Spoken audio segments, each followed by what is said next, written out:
อากาศยามมื้อเช้าของวันที่9พฤศจิกายน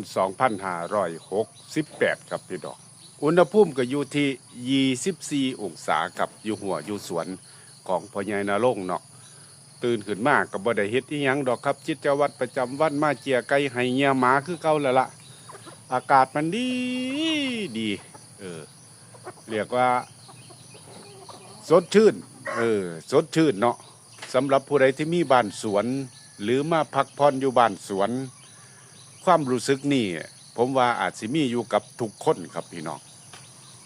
เพราะฉะนั้นลงตื่นมากก็เอาไปถากไปทางอันนั่นอันนี้เนาะ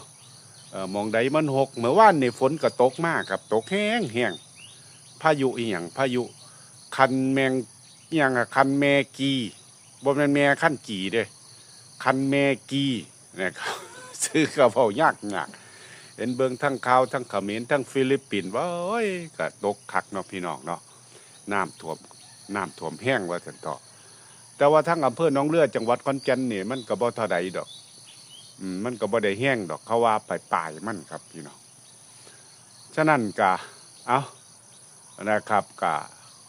ต้องระมัดระวังกันละเนาะถ้าอุทกภัยอีหยังมันเข้ามานี่ก็ได้ก็เรียกว่ามันก็ไปเอาชนะธรรมชาติบ่ได้หรอกว่าสันเถาะมีแต่เฮาต้องลบลี้หนีมันเด้เรื่องของธรรมชาติเรื่องของเหตุเพศภัยอีหยังต่างๆแต่ว่าธรรมชาติมันก็ให้ความอุดมสมบูรณ์กับเฮาแต่เฮาบ่ไปอยู่ในเขตที่เป็นเหตุเพศภัยว่าสันเถาะบ่เป็นอยู่เชิงเขาบ่เป็นอยู่ใกล้แม่น้ำส่วนหม่องทำเลของพญานาคอยู่นี่ไกลครับย่ำแรงขาดน้ำพุ่นล่ะเรียกว่าบ่มีน้ำเลยล่ะดินแตกระแหงเลยล่ะทั้งภาคอีสานนี่ก็ได้มันก็เป็นมาตั้งแต่ใดแต่ไรล่ะเนาะพี่น้องเนาะมื้อนี้ก็เอาโอ้แม่บ้านหอบอีหยังมาเนาะนี่เนาะผลหมากลากไม้เต็มเลยบักฮุงมีแต่หน่วยใหญ่ๆพญานาคปลูกไว้ครับเอาก็พอได้อยู่ได้กินกันอยู่นี่ละเนาะพี่น้องเนาะมีอันนั่นอันนี้ก็พ่อได้ลดต้นทุนค่าใช้จ่ายของเจ้าของได้อยู่เด้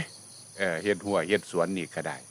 แต่หลายคนก็เฮ็ดดีก็ผมอยู่ดอกแต่ว่าผมมันขี้ข้านเฮ็ดไปตามกระเยิ่มเฮ็ดเกษตรนี่อย่าไปเฮ็ดอีหลีเฮ็ดอีหลินคือสิมีเฮ็ดอีหลีบัดทุกซ้ำคือจังบวกค่ำบวล่ำบวล้านเขาว่าแหละครับพี่น้องเขาก็เฮ็ดไปตามมีตามเกิดเท่านี้ละมันก็ลดค่าใช้จ่ายในครัวเรือนเนาะเป็นข้างอาหารเป็นมองพักผ่อนหย่อนใจ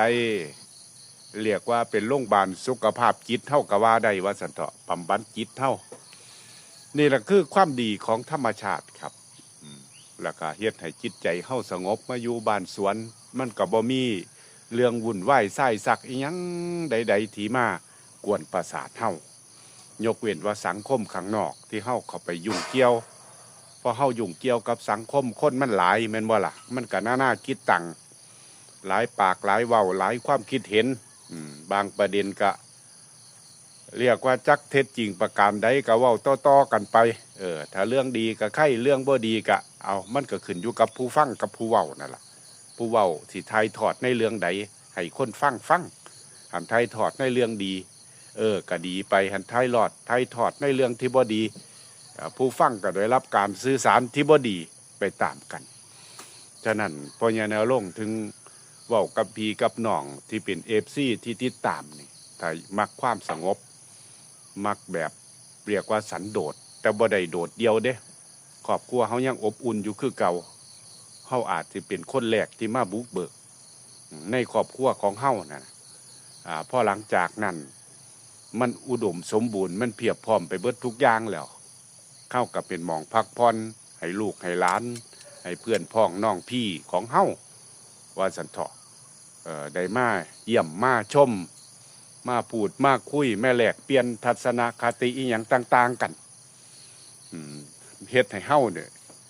มีความสุขมากขึ้นครับแล้วก็ภูมิใจในสิ่งที่เจ้าของมีภูมิใจในสิ่งที่เจ้าของสร้างถึงมันบ่ยิ่งใหญ่แต่ว่าจากใจของเฮาที่ทุ่มเทลงไปในสรรพสิ่งทุกอย่างนั่นมันเป็นของเฮาล้วนๆครับฉะนั้นอันใดที่เจ้าของเฮ็ดลงไปแม้นมันที่ออกดอกออกผล บ่เต็มที่หรือสิออกมาอย่างเต็มที่เฮาจงภูมิใจในสิ่งที่เจ้าของมีเจ้าของทำครับนั่นคือความสุขของเฮาที่แท้จริงครับขอบคุณหลายๆที่ติดตามสวัสดีครับ